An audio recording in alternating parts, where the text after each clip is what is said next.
সন্ধ্যার সময় যখন বাড়ি ফিরলেন, দেখছেন আব্বাস দাঁড়িয়ে। আমার নবীকে দেখলেন, বাবা চলে গেলেন। এই করতে করতে আমার নবীর বয়স হয়ে গেল কম বেশি 2 বছর। জোরে বলুন সুবহানাল্লাহ। কয় বছর হলো? জোরে বলুন কয় বছর? তো মা হালিমা ভাবলেন 2 বছর আমি দুগ্ধ পান করালাম, আর তো আমি রাখবো না। মা হালিমা আমার নবীকে নিয়ে মক্কা নগর পৌঁছে গেলেন। যেমনই যাওয়া হাজার হলো, মা হালিমা আমার নবীকে জমা দিলেন আমেনাকে। যখন ছেড়ে আসছেন বাবা মন মিজাজ কিন্তু ভালো করে না। হাজার হলো 2 বছর দুগ্ধ পান করিয়েছেন, ময়া মমতা হয়ে গেছে ভাই।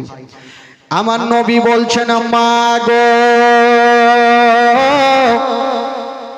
তুমি বাড়ি যাও মা, যদি কোনদিন বিপদে পড়ে যাও মা, আমার নাম খানা স্মরণ করবে মা, তোমার সমস্ত বিপদ দূরে হবে মা। মা আমার নামখানা স্মরণ করলে মা, তোমার সমস্ত বিপদ দূর হয়ে যাবে মা। মা হালিমা আমার নবীকে রেখে চলে গেলেন ভাই। আমার নবী মার কাছে থাকতে লাগলেন। দিন যাই সময় কাটে, দিন যাই সময় কাটে। এই করতে করতে আমার নবীর বয়স হয়ে গেল 6 বছর। জোরে বলুন সুবহানাল্লাহ। 2 দিনের জীবনীতে তো ভাই কিছু হয় না, বুঝতেই পারছেন। নবীর বয়স হলো 6 বছর।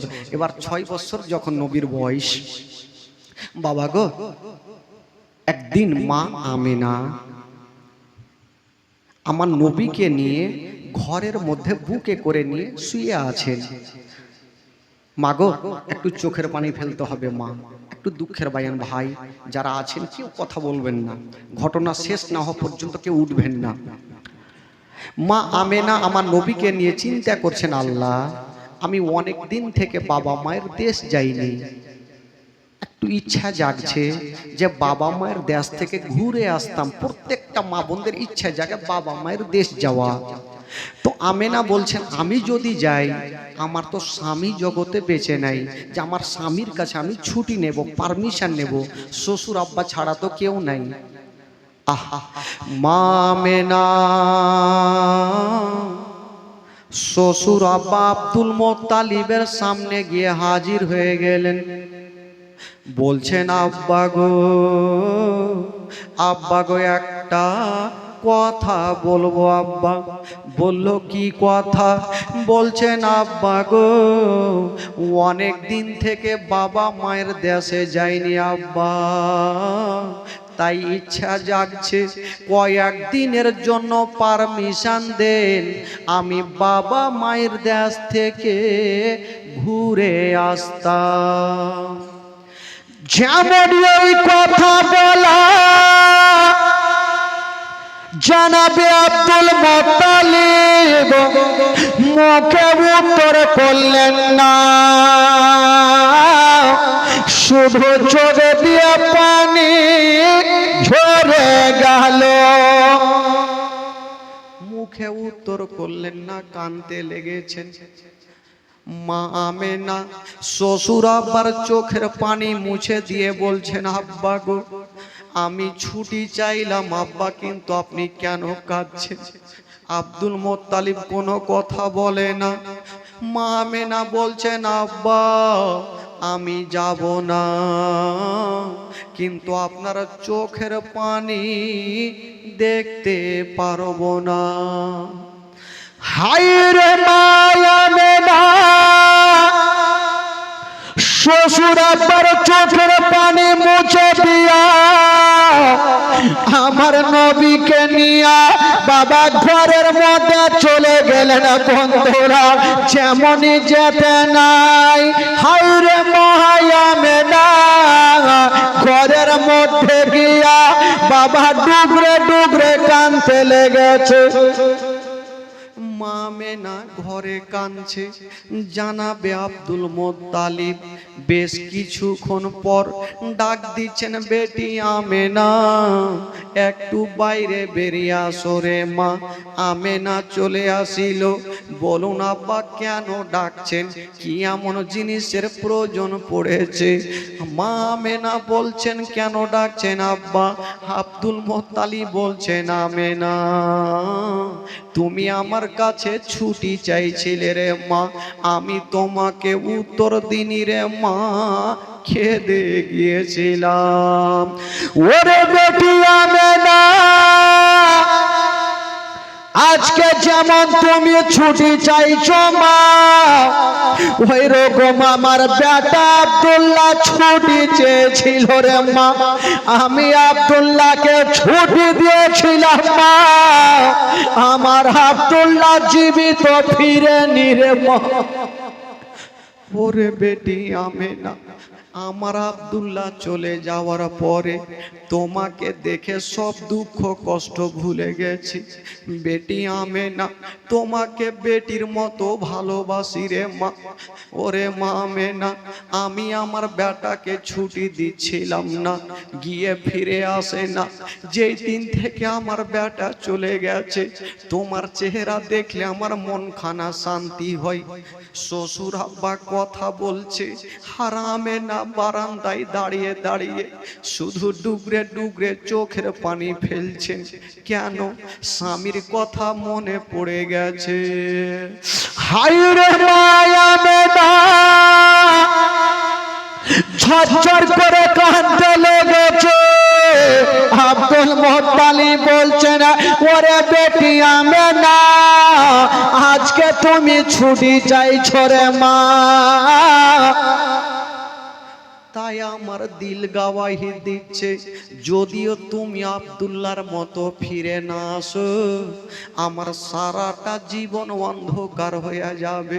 ওরে বেটি আমেনা, যখন তুমি ছুটি চেয়েছো রে মা, তোমাকে বেশি লম্বা ছুটি দেব না, মাত্র 8টা দিনের ছুটি দিলাম, 1 সপ্তাহর বেশি থাকিও না। ওরে বেটি, ওরে বেটি আমেনা, তুমি এই কথাটা ভাবিও না, আমার স্বামী নাই তো বাড়ি এসে কি করব? ওরে মা, তোমার স্বামী নাই তো কি রে মা, তোমার স্বামীর ঘরে বাতি কে জ্বালাবে, তোমার স্বামীর ঘরে আলো কে জ্বালাবে? কথা বলছে, জানাবে আব্দুল মোত্তালিব ডুগরে ডুগরে কাঁদছেন, মা আমেনা ও ডুগরে ডুগরে কাঁদছেন। মা আমেনা বলছেন, আব্বা আমি কথা দিলাম আমি 1 সপ্তাহর বেশি থাকবো না। হায়রে ভাই আমেনা, যাবার জন্য রেডি হয়ে গেছে গো। ও মা শুনুন মা, কলেজা খানা পেটে যাবে মা, মায়া মেনা যাওয়ার জন্য রেডি হচ্ছে বাবা। জানাবে আব্দুল মোত্তালিব ভাবছেন, আল্লাহ আমার বৌমা আমেনা যাবে নতুন রাস্তা, যদি কোথাও কিছু হয় একাই পাঠাবো না, একটা মেয়েকে সাথে দিলেন, যে মেয়েটার নাম লিখছেন উম্মে আয়মান। বলছেন, আয়মান এই আমেনাকে একটু দেখে শুনে নিয়ে যাও, রাস্তাতে যেন ক্ষতি না হয়। ঠিক আছে আব্বা। উম্মে আয়মান মা আমেনা আমার নবী 6 বছর বয়সে, বাবা দুলদুলে চেপে গেল। বাবা সোনার মক্কাকে ছেড়ে দিয়া মদিনার রাস্তা ধরেছেন। বাবা মা গো, আমার নবীকে বুকে করে আমেনা নিয়েছে, একটু দূর আগিয়ে গিয়েছে মা, আমার নবী একবার কি বলে আমেনা, একবার পিছনে ঘুরে দেখছেন, একবার সামনে দেখছেন, একবার পিছনে দেখছেন। আমার নবী 6 বছর বয়সে জিজ্ঞেস করছেন, মা গো তুমি একবার সামনে একবার পিছনে কেন দেখছো গো মা? ইয়ার কারণটা আমি কিছু বুঝতে পারি না মা। মা আমেনা বলছেন, বেটা আমি এই জন্য পিছনে ঘুরে দেখছি রে বেটা, আজকে আমি যে মদিনার রাস্তাতে যাচ্ছি রে বেটা, ওই রাস্তাতে তোমার আব্বা জান গিয়েছিল বেটা, জীবিত ফিরেনি রে বেটা, আমিও যাচ্ছি রে বেটা, জানি না ঘুরে আসবো কি আসবো না। ওই ওই বস না রে বাবা, কেন কথা বলছিস ওই দিক থেকে? আমেনা বলছেন বেটা রে, আমিও যাচ্ছি ওই রাস্তাতে বেটা, জানি না ঘুরে আসবো কি আসবো না, তার জন্য পিছনে কাবা ঘরকে দেখছি আর বলছি কাবা রে, এ আমেনা মদিনা যাচ্ছে, যদি ঘুরে আসে তাহলে তোর তফ করব, আর আমেনা যদি ঘুরে না আসে এ আমেনার আখেরি সালাম খানা নিয়ে নিও। যেমন এই কথা বলা, হায় রে আমার নবীর চেহারা, 6 বছর বয়সে মারা হাত কানা ধরে কাঁদতে লেগেছেন। মা গো, ও গো জননী মা, তুমি মরণের কথা কেন বলছো মা? মা, আমি তোমার গর্ভে থাকতে নিজের আব্বাকে হারিয়েছি মা, এখন আমার মাত্র 6 বছর মা, তুমি যদি চলে যাও মা, আমার সারাটা জীবন অন্ধকার হয়ে যাবে, আমি মা কাকে বলে ডাকবো?